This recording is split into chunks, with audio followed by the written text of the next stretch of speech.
नमस्कार, आप देख रहे हैं सुप्रभात न्यूज़ हरियाणा। आइए जानते हैं हरियाणा की फटाफट बड़ी खबरों को। इससे पहले न्यूज़ को कहां से देख रहे हैं, कमेंट कर लाइक जरूर करें। नई आबकारी नीति के लिए चुनाव आयोग से मिली मंजूरी। हरियाणा में साल 2024-25 के लिए नई आबकारी नीति का रास्ता साफ हो गया है। चुनाव आयोग ने हरियाणा सरकार को पॉलिसीज लाने के लिए मंजूरी दे दी है। ऐसे में आबकारी एवं कराधान विभाग पॉलिसी लाने की तैयारियों में जुट गया है। संभावना है कि आज 15 मई को होने वाली कैबिनेट की बैठक में नई आबकारी नीति रखी जाएगी। इस संबंध में सोमवार को आबकारी विभाग के प्रधान सचिव देवेंद्र कल्याण की अध्यक्षता में विभाग की मैराथन बैठक हुई। बैठक में पॉलिसी को लेकर तमाम पहलुओं पर मंथन हुआ। हरियाणा में और सताएगी गर्मी, 4 डिग्री तक बढ़ेगा पारा, 16 से लू के भी आसार। हरियाणा में गर्मी का सितम शुरू हो गया है। राज्य में अधिकतम तापमान सिरसा में 43.1 डिग्री तक पहुंच गया है। मौसम विभाग ने चेतावनी जारी की है कि अब शुष्क मौसम शुरू हो गया है। अगले 4 से 5 दिनों के दौरान अधिकतम तापमान में 4 डिग्री की बढ़ोतरी के आसार हैं। फिलहाल 19 मई तक बढ़े तापमान से राहत के आसार नहीं है। मौसम शुष्क बना रहेगा। 18-19 मई तक गर्मी से राहत की संभावना नहीं है। मौसम में बदलाव के संकेत को देखते हुए विभाग ने लोगों के लिए एक एडवाइजरी भी जारी की है। हरियाणा कांग्रेस में नहीं खत्म हो रही गुटबाजी, बड़े नेताओं की एंट्री पर ही साथ दिखेंगे कांग्रेसी। 2 धड़ों में बची हरियाणा कांग्रेस में हाईकमान के आदेश के बाद भी गुटबाजी खत्म नहीं हो पा रही है। 10 सीटें जीतने के दावे करने वाली कांग्रेस पार्टी के दिग्गज नेता अपने अपने चहेतों के प्रचार में ही जुटे हैं। पार्टी के राष्ट्रीय अध्यक्ष मल्लिकार्जुन खड़गे के निर्देश के बावजूद हुड्डा खेमा सिरसा जाने से बच रहा है, जबकि कुमारी सैलजा के साथ रणदीप सुरजेवाला और किरण चौधरी सिरसा पर फोकस किए हुए हैं। अतिरिक्त महाधिवक्ता हिम्मत सिंह HSSC के चेयरमैन नियुक्त। हरियाणा के कैथल जिले के रहने वाले और वर्तमान में अतिरिक्त महाधिवक्ता हरियाणा के तौर पर कार्यरत हिम्मत सिंह को सरकार ने हरियाणा कर्मचारी चयन आयोग का चेयरमैन नियुक्त किया है। हालांकि लोकसभा चुनावों के चलते लागू आदर्श आचार संहिता के दौरान अध्यक्ष पद पर नियुक्ति के लिए सरकार ने भारत निर्वाचन आयोग से अनुमति मांगी है। अनुमति मिलते ही आधिकारिक रूप से उनकी नियुक्ति की जाएगी। हिम्मत सिंह गांव खेड़ी मटरवा जिला कैथल के रहने वाले हैं। इन्होंने कुरुक्षेत्र विश्वविद्यालय कुरुक्षेत्र से BA LLB और LLM किया है। अब PGI में मरीजों के सारथी बनेंगे NSS के स्वयंसेवक। PGI प्रशासन ने प्रतिदिन OPD में आने वाले हजारों मरीजों की मुश्किल को आसान करने के लिए सोमवार को सारथी प्रोजेक्ट लॉन्च किया।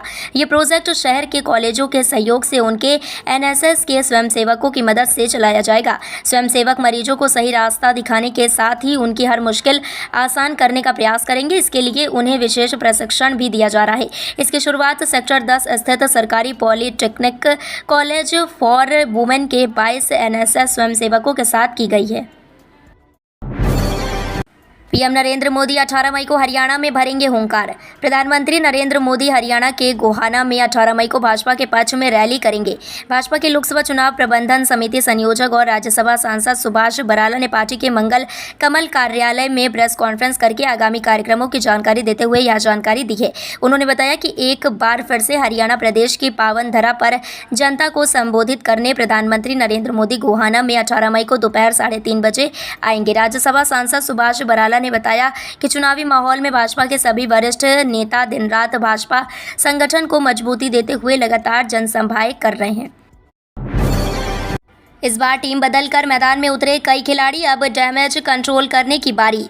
पंजाब में 13 सीटों के लिए सभी राजनीतिक दलों ने अपने उम्मीदवारों की घोषणा कर दी है। नामांकन की प्रक्रिया पूरी होने के बाद सभी सीटों पर प्रत्याशियों की स्थिति स्पष्ट हो जाएगी। इस बार किसी भी राजनीतिक दल का गठबंधन न होने के चलते अधिकतर सीटों पर मुकाबला चौकोना होने वाला है। कहीं कहीं यहाँ 5 कोड़िए भी है। चुनाव से कुछ दिन पहले ही मोहिंदर सिंह KP ने कांग्रेस को झटका देकर शिरोमणि अकाली दल का हाथ थाम लिया था। शियद ने KP पर भरोसा जताया और उनको जालंधर से उम्मीदवारी भी सौंप दी। हथियारों हिंसा के महिमा मंडल वाले गीतों की सूची तलब। HC ने कहा, हम केंद्र को शामिल कर करवाएंगे कार्रवाई।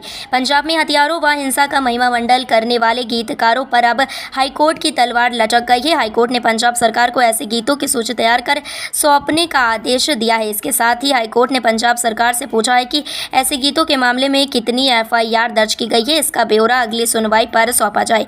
कोर्ट ने स्पष्ट किया कि इस मामले में अब केंद्र को शामिल करके सख्त कार्रवाई की जाएगी।